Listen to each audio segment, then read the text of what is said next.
क्या आपने कभी सोचा है कि जिस घर को आपने अपने खून पसीने से बनाया हो, वही एक दिन आपकी आंखों के सामने जलकर राख हो जाए? आज की ये कहानी कोई आम खबर नहीं है। ये एक ऐसी सच्चाई है जिसने सैकड़ों परिवारों को एक झटके में सड़क पर ला खड़ा किया। एक ऐसी त्रासदी जिसने इंसानियत, सिस्टम और समाज तीनों पर सवाल खड़े कर दिए। ये कहानी है लखनऊ के विकासनगर की, जहां 15 अप्रैल 2026 की एक शाम हमेशा के लिए इतिहास में दर्ज हो गई। शाम का वक्त था, करीब 4 से 5 बजे के बीच। गर्मी अपने चरम पर थी। हवा इतनी गर्म कि जैसे आग उगल रही हो। विकासनगर की उस बस्ती में हर दिन की तरह जिंदगी चल रही थी। कोई काम से लौट रहा था, कोई चाय बना रहा था, कोई दिन भर की थकान उतारने के लिए बाहर बैठा था। बस्ती छोटी थी, लेकिन उसमें रहने वाले लोगों के सपने बहुत बड़े थे। रामस्वरूप, जो दिन भर रिक्शा चलाता था, उसने सालों की मेहनत से एक छोटा सा कूलर खरीदा था। सुनीता, जो दूसरों के घरों में काम करती थी, उसने धीरे धीरे अपने लिए कुछ गहने बनवाए थे। हर घर में सिर्फ ईंट और लकड़ी नहीं थी। वहां उम्मीदें थीं, सपने थे और एक बेहतर जिंदगी की चाह थी। लेकिन किसी को नहीं पता था कि यह सब कुछ ही मिनटों में खत्म होने वाला है। अचानक एक चिंगारी उठी। शुरुआत में किसी ने ध्यान नहीं दिया। लोगों को लगा, अरे, छोटी मोटी आग है, बुझ जाएगी। कुछ लोग बाल्टियां लेकर दौड़े, पानी डाला। लेकिन उस दिन हालात अलग थे। तेज हवा, सूखी गर्मी और ज्वलनशील झोपड़ियां। वो छोटी सी चिंगारी कुछ ही सेकंड में एक दानव बन गई। आग फैलने लगी, तेजी से, बेकाबू होकर, एक घर से दूसरे घर, दूसरे से तीसरे, और देखते ही देखते पूरी बस्ती आग की लपटों में घिर गई। अब लोग आग नहीं बुझा रहे थे, अब लोग अपनी जान बचा रहे थे। चीखे, रोना, भागते लोग, हर तरफ बस अफरा तफरी थी। लेकिन असली डर अभी शुरू हुआ था। जैसे जैसे आग आगे बढ़ी, वो गैस सिलेंडरों तक पहुंच गई, और फिर धड़ाम, एक जोरदार धमाका हुआ, इतना तेज कि जमीन तक कांप गई। लोग सहम गए, लेकिन ये तो बस शुरुआत थी। इसके बाद एक के बाद एक लगातार धमाके होने लगे। 10, 20, 50 और फिर 100 से भी ज्यादा सिलेंडर फट गए। ऐसा लग रहा था जैसे कोई युद्ध चल रहा हो, जैसे बमबारी हो रही हो। आसमान में आग की लपटें 20 से 30 फीट तक उठ रही थी। काला धुआं इतना घना कि कई किलोमीटर दूर से दिखाई दे रहा था। आसपास की ऊंची इमारतों में रहने वाले लोग अपने घरों से बाहर आ गए, और उन्होंने जो देखा वो जिंदगी भर नहीं भूल पाएंगे। बस्ती के अंदर लोग अपनी पूरी जिंदगी को जलते हुए देख रहे थे। रामस्वरूप का कूलर, सुनीता के गहने, बच्चों की किताबें, बिस्तर, कपड़े, सब कुछ आग की भेंट चढ़ रहा था। लेकिन इस डर और तबाही के बीच कुछ लोग ऐसे भी थे जिन्होंने हार नहीं मानी।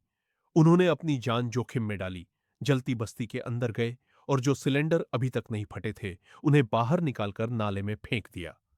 करीब 50 से ज्यादा सिलेंडर। अगर वो लोग ये हिम्मत ना दिखाते, तो शायद तबाही कई गुना ज्यादा होती। कुछ ही घंटों में 500 से ज्यादा घर राख में बदल गए। जहां कल तक जिंदगी थी, आज सिर्फ राख थी। जब खबर फैली, तो प्रशासन में हड़कंप मच गया। दमकल की गाड़ियां दौड़ी, पुलिस पहुंची, एसडीआरएफ की टीमें आईं, बिजली काट दी गई। आसपास के मकान खाली करवाए गए, लेकिन सबसे बड़ी समस्या थी संकरी गलियां। दमकल की गाड़ियां अंदर जा ही नहीं सकती थी। फायरमैन ने पाइप जोड़कर आग के बीच जाकर घंटों तक पानी डाला। करीब 8 घंटे बाद रात 10 बजे आग पर काबू पाया गया। लेकिन जब आग बुझी, तो जो बचा था वो और भी डरावना था। पूरा इलाका श्मशान जैसा लग रहा था। काली राख, जले हुए बर्तन, मुड़े हुए टीन और रोते हुए लोग। अब सवाल उठता है, ये आग लगी कैसे? क्या ये सिर्फ एक हादसा था, या इसके पीछे कुछ और था? पहली थ्योरी कहती है गर्मी और तेज हवा, एक छोटी सी चिंगारी, और पूरा इलाका जल गया। दूसरी थ्योरी और भी खतरनाक है। इतने सारे सिलेंडर एक साथ कैसे फटे?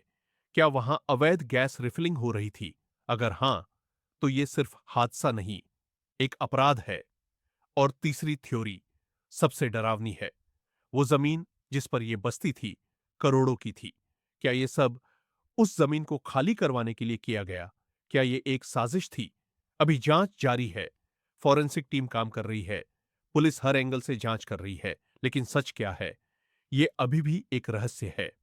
अगली सुबह जब सूरज निकला तो वहां कोई बस्ती नहीं थी। बस उजड़ा हुआ मंजर था। लोग राख में अपना सामान ढूंढ रहे थे। कोई कागज ढूंढ रहा था, कोई अपनी यादें। 50 से ज्यादा परिवार पूरी तरह बेघर हो चुके थे। सरकार ने मदद का ऐलान किया, राहत शिविर लगाए गए। लेकिन सवाल वही है, क्या मुआवजा सालों की मेहनत वापस ला सकता है? ये घटना हमें सोचने पर मजबूर करती है।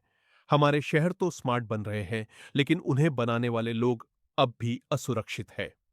और सबसे दर्दनाक बात, जब ये सब हो रहा था, कुछ लोग वीडियो बना रहे थे, मदद करने के बजाय तमाशा देख रहे थे।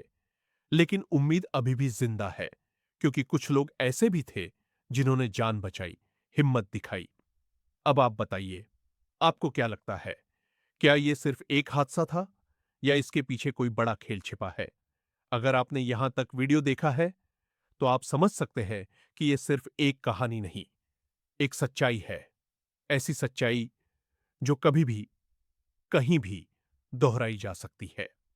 अगर आपको हमारा ये पूरा एनालिसिस पसंद आया हो और आप चाहते हैं कि हम इसी तरह सच्ची घटनाओं का सच आपके सामने लाते रहे, तो वीडियो को लाइक जरूर करें, अपने दोस्तों और परिवार के साथ शेयर करें। और हां, अगर आपने अभी तक निर्भय रिपोर्टिंग को सब्सक्राइब नहीं किया है, तो अभी कर लें। घंटी का बटन भी दबा दें, ताकि हर सच सबसे पहले आप तक पहुंचे। हम मिलेंगे आपसे अगले वीडियो में एक नई कहानी, एक नए सच के साथ। तब तक सुरक्षित रहे, सतर्क रहे। धन्यवाद।